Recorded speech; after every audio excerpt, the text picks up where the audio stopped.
Today we will discuss about SN1 reaction. Sometimes it is also known as DN plus AN reaction. जहाँ पे DN means dissociation of nucleophile in first step, then association of nucleophile in second step होता है। यानी ये reaction हमारे पास में दो step में होती है, जिसमें फर्स्ट स्टेप में बॉन्ड टूटता है, लिविंग ग्रुप बाहर निकलता है और कार्बोकैटायन का फॉर्मेशन होता है, जबकि सेकंड स्टेप में कार्बोकैटायन न्यूक्लियोफाइल के साथ एसोसिएट होता है। इसका मतलब सीधा सीधा है कि आज अगर हम लोग कोई अल्काइल हैलाइड लेते हैं तो उसमें फर्स्ट स्टेप में हम कार्बन हैलोजन बॉन्ड को ब्रेक करेंगे। अब ऑब्वियस सी बात है, कभी भी कोई भी बॉन्ड अपने आप तो टूटता नहीं है, ठीक है। तो इसे तोड़ने के लिए हमें मदद लेनी पड़ेगी। किसकी मदद लेनी पड़ेगी? नंबर 1, हम सॉल्वेंट से मदद मांगेंगे। तो ऐसा सॉल्वेंट जो इस बॉन्ड को तोड़ने में हमारी क्या करेगा? मदद करेगा। हम उसकी मदद मांगेंगे। अगर सॉल्वेंट अप्रोप्रिएट नहीं है तो फिर हम यहाँ पर मदद मांगेंगे हैवी मेटल्स की। हैवी मेटल आयन जैसे Ag+1, Hg+2 ये लुईस एसिड होते हैं। ये हैलोजन का क्या पकड़ेंगे? लोन पेयर पकड़ेंगे। इससे हैलोजन की सरफेस पे क्या बनेगा? पॉजिटिव चार्ज बनेगा और वो अपना बॉन्ड ब्रेक करके क्या हो जाएगा आपका? इसमें डिसोसिएशन कर देगा, ठीक है। तीसरी मदद हम किससे मांग सकते हैं? तीसरी मदद हम मांग सकते हैं कि अगर हम इस हैलोजन की जगह पे कुछ ऐसे ग्रुप लगा दें जैसे कि OH ग्रुप हो गया, NH2 ग्रुप हो गया, और इन्हें हम बेस्ट लिविंग ग्रुप में कन्वर्ट कर दें जो कि अपने आप निकल जाए। जैसे OH का H2SO4 से रिएक्शन करने पे उसका प्रोटोनेशन हो जाता है और OH2+ बन जाता है, तो ये बेस्ट लिविंग ग्रुप बन जाएगा और फिर ये अपने आप निकल जाएगा और पीछे डिसोसिएशन होके क्या बन जाएगा? कार्बोकैटायन बन जाएगा। सिमिलर रिएक्शन NH2 में हम डायएजोटाइजेशन रिएक्शन कराएंगे। इसके लिए हम NaNO2 और HCl का इस्तेमाल करेंगे जो NH2 को N2+ में क्या कर देगा? बदल देगा और हमारी केमिकल रिएक्शन क्या हो जाएगी? आपके साथ प्रोसीड हो जाएगी। यानी कि हम लोगों ने सीखा SN1 रिएक्शन में दो स्टेप होते हैं। पहले स्टेप में हम सॉल्वेंट की मदद या हैवी मेटल की मदद या फिर बेस्ट लिविंग ग्रुप बना के हम कार्बोकैटायन का फॉर्मेशन करते हैं, बॉन्ड तोड़ते हैं। ये स्टेप एंडोथर्मिक होता है और एंडोथर्मिक स्टेप ही रिएक्शन का क्या होता है?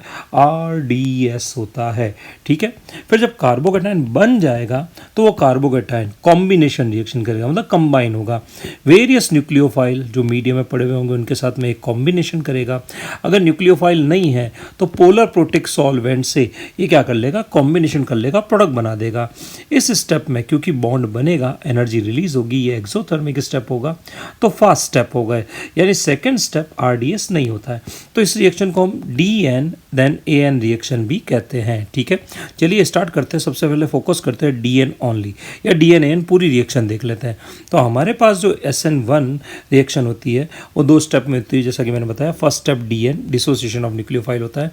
इसमें हमें यहाँ पे क्या करना होता है? फर्स्ट स्टेप में बॉन्ड ब्रेक करना होता है, ठीक है। उसके लिए मदद लगेगी।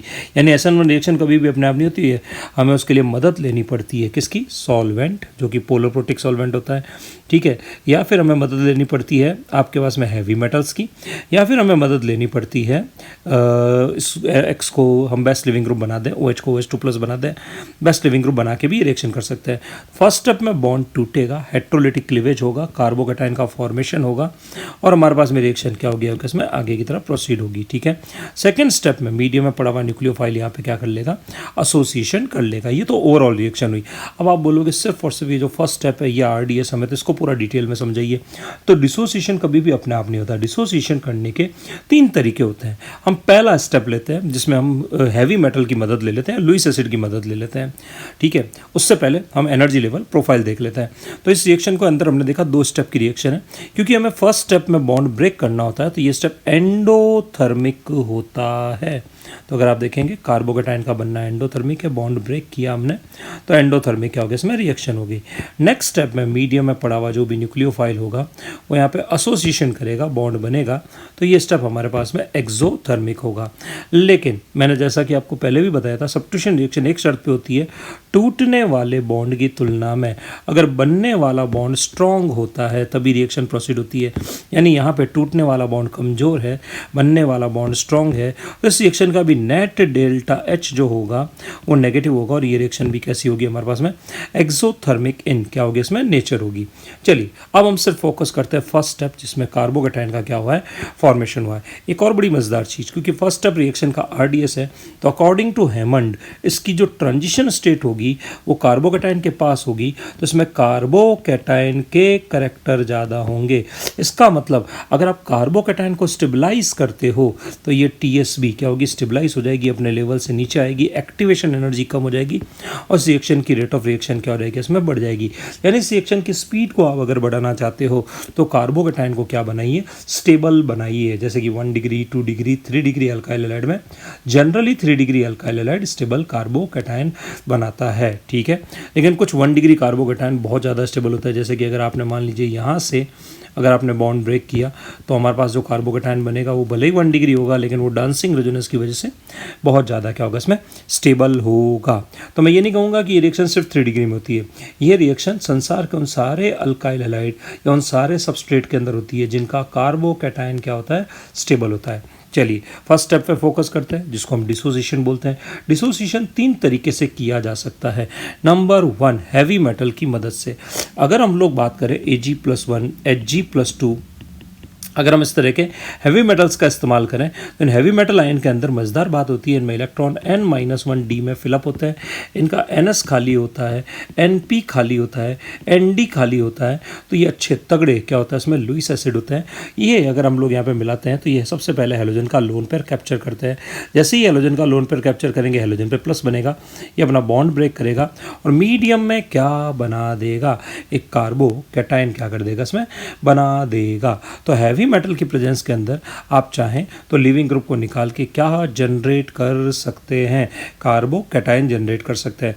यानी SN1 रिएक्शन कराने का पहला तरीका आप हैवी मेटल का क्या कीजिए इस्तेमाल कीजिए, वो डिसोसिएशन में क्या करेगा मदद करेगा। सेकंड तरीका हम सॉल्वेंट की मदद ले सकते हैं। अब बड़ी मज़ेदार चीज़ होती है, हम सब जानते हैं कि यहाँ पे जो हमारा CX बॉन्ड है वो पोलर बॉन्ड है, ठीक है। तो यहाँ पे कार्बन पे प्लस है और X पे क्या है माइनस है और हम जानते हैं कि यहाँ पे डाइपोल बना हुआ है। डाइपोल के बीच में जो फोर्स ऑफ अट्रैक्शन होता है F = K Q1 Q2/r² होता है, जहाँ पे K की वैल्यू 1/4 एप्सिलॉन नॉट होती है। एप्सिलॉन नॉट मीडियम की परमिएबिलिटी या डाइलेक्ट्रिक कांस्टेंट होता है। यानी हम एक काम करते हैं, अगर एक ऐसा सॉल्वेंट ले जिसका डाइलेक्ट्रिक कांस्टेंट ज़्यादा होगा, अगर डाइलेक्ट्रिक कांस्टेंट ज़्यादा होगा तो K की वैल्यू क्या हो जाएगी कम हो जाएगी। K की वैल्यू कम हो जाएगी तो फोर्स ऑफ अट्रैक्शन, ये जो प्लस और माइनस के बीच में लगने वाला फोर्स ऑफ अट्रैक्शन है वो कम हो जाएगा। और अगर ये अट्रैक्शन अगर कम हो जाएगा तो CX बॉन्ड को तोड़ना क्या हो जाएगा आसान हो जाएगा। तो हमें एक ऐसा सॉल्वेंट लेना चाहिए जिसका डाइलेक्ट्रिक कांस्टेंट ज़्यादा हो, ठीक है। तो हम सब जानते हैं पानी का डाइलेक्ट्रिक कांस्टेंट क्या होता है ज़्यादा होता है, ठीक है, 80 के आसपास होता है। तो हम पानी को इस्तेमाल कर सकते हैं। पोलर प्रोटिक सॉल्वेंट का हम लोग क्या करेंगे इस्तेमाल करेंगे जिनका डाइलेक्ट्रिक कांस्टेंट क्या होगा ज़्यादा होगा। तो सेकंड तरीका है हम लोग अगर डिसोसिएशन करना चाहते हैं तो हम पोलर प्रोटिक सॉल्वेंट का क्या करें इस्तेमाल करें। प्रोटिक सॉल्वेंट में एक्टिव H होता है जो हमारे पास में वाया डाइपोल डाइपोल अट्रैक्शन या हाइड्रोजन बॉन्डिंग के X- का चारों ओर से क्या करेगा घेराव करेगा और जो पोलर सिरा होगा वो हमारे कार्बोकेटाइन या कार्बन का चारों ओर से क्या करेगा घेराव करेगा। यानी पोलर प्रोटिक सॉल्वेंट कार्बन को अलग तरीके से खींचेंगे और X को अलग तरफ क्या करेंगे खींचेंगे। जब इन दोनों को खींचेंगे तो यहाँ से बॉन्ड क्या होगा इसमें टूट जाएगा और डाइलेक्ट्रिक कांस्टेंट ज़्यादा होने की वजह से इन दोनों के बीच में लगने वाला फोर्स ऑफ अट्रैक्शन क्या होगा कम होगा। तो अगर हम पानी का इस्तेमाल करते हैं इसका डाइलेक्ट्रिक कांस्टेंट ज़्यादा है तो यहाँ पे फोर्स ऑफ अट्रैक्शन को पहले क्या कर देगा कम कर देगा, फिर X- का चारों ओर से घेराव करेगा, कार्बन का चारों ओर से घेराव करेगा, उससे जो सॉल्वेशन एनर्जी रिलीज होगी उस बॉन्ड को ब्रेक करने के क्या जाएगी काम आ जाएगी। यानी कि हम यहाँ पर dissociation with the help of polar protic solvent having high dielectric constant ये भी कर सकते हैं। ये सेकंड तरीका हुआ SN1 रिएक्शन कराने का। अब आप बोलोगे कोई तीसरा तरीका है। तीसरा तरीका जो है वो हम लोग अल्कोहल और अमाइन वाले चैप्टर में इस्तेमाल करते हैं। OH एक लिविंग ग्रुप नहीं होता है तो हम उसमें चाहते हैं कि SN1 रिएक्शन की ओर जाए तो हम क्या करते हैं हम उसका प्रोटोनेशन कर देते हैं। H2SO4 H3PO4 डालते हैं, ये OH का क्या कर देगा प्रोटोनेशन। OH नहीं रहेगा, OH2+ बन जाएगा जो कि बेस्ट लिविंग ग्रुप है जो स्पॉन्टेनियसली रूम टेम्परेचर पे अपने आप निकल के क्या जनरेट कर देगा, कार्बोकैटायन जनरेट कर लेगा। ठीक है, ऐसे ही अमाइंस को अगर आपको कभी भी ऑर्गेनिक केमिस्ट्री में NH2 को अगर हटाना हो तो आप रिएक्शन करते हो डायएजोटाइजेशन। इसमें हम अमाइन की रिएक्शन 1 डिग्री अमाइन की रिएक्शन NaNO2 और HCl से कराते हैं, जो NH2 को N2+ में बदल देता है, और N2 सबसे बेस्ट लिविंग ग्रुप होता है। ये हमारे पास में ऑलवेज निकल जाता है रूम टेम्परेचर पे, और पीछे क्या छोड़ जाता है, कार्बोकैटायन छोड़ जाता है। ठीक है, तो इन 3 तरीकों से हम डिसोसिएशन ऑफ न्यूक्लियोफाइल कर सकते हैं, और यही स्टेप रिएक्शन का क्या होता है, RDS होता है। अब आप बोलोगे 1 मिनट, डिसोसिएशन तो हो गया, कार्बोकैटायन बन गया, अब ये कार्बोकैटायन क्या करेगा? तो हमारे पास में जो रिएक्टेंट था उसमें कुछ फिक्स स्टीरियो केमिस्ट्री थी, बट कार्बोकैटायन में कार्बन का हाइब्रिडाइजेशन sp2 होता है, प्लेनर होता है, इसका कोई फिक्स स्टीरियो केमिस्ट्री नहीं होता है। तो नेक्स्ट स्टेप में ये जो कार्बोकैटायन होगा वो न्यूक्लियोफाइल के साथ में एसोसिएशन करेगा। ये एसोसिएशन अपवर्ड साइड से भी होगा और डाउनवर्ड साइड से भी होगा, तो हमारे पास में रेसिमिक मिक्सचर का क्या होगा, इसमें फॉर्मेशन क्या होगा, इसमें होगा। तो हम कह सकते हैं एसोसिएशन ऑफ न्यूक्लियोफाइल के अंदर नेक्स्ट स्टेप में जो मीडियम में न्यूक्लियोफाइल अवेलेबल है वो कार्बोकैटायन के साथ में क्या करेगा, एसोसिएशन करेगा। सॉल्वेंट का मॉलिक्यूल अगर न्यूक्लियोफाइल अप्रोप्रिएट नहीं हो तो हमारे पास में पोलर प्रोटिक सॉल्वेंट भी अपना, जैसे पानी है तो वो अपने OH को क्या कर सकता है, यहाँ पे लगा सकता है। कार्बोकैटायन का हाइब्रिडेशन sp2 होता है, उसमें p ऑर्बिटल होता है, attack upward side as well as downward side, दोनों साइड से हो सकता है, और वो वाला मिक्सचर, कौन सा वाला मिक्सचर, रेसिमिक मिक्सचर बन सकता है। अब मेरा मेरा एक सीधा सिंपल सा सवाल ये है, क्या इस रिएक्शन में परफेक्ट रेसिमाइजेशन होता है क्या? सोचिएगा, अपने आप दिमाग लगाइएगा। ये क्वेश्चन एक एग्ज़ाम में बन भी चुका है, ठीक है, तो एक बेहतरीन सवाल है। तो यहाँ मैं कहूँगा मैंने SN1 का एक इंट्रोडक्टरी आपको क्या कर दिया, आपके इसमें मतलब पूरा एक्सप्लेनेशन दे दिया है। अब इसको और डिटेल में सोचिएगा, दैट्स ओके।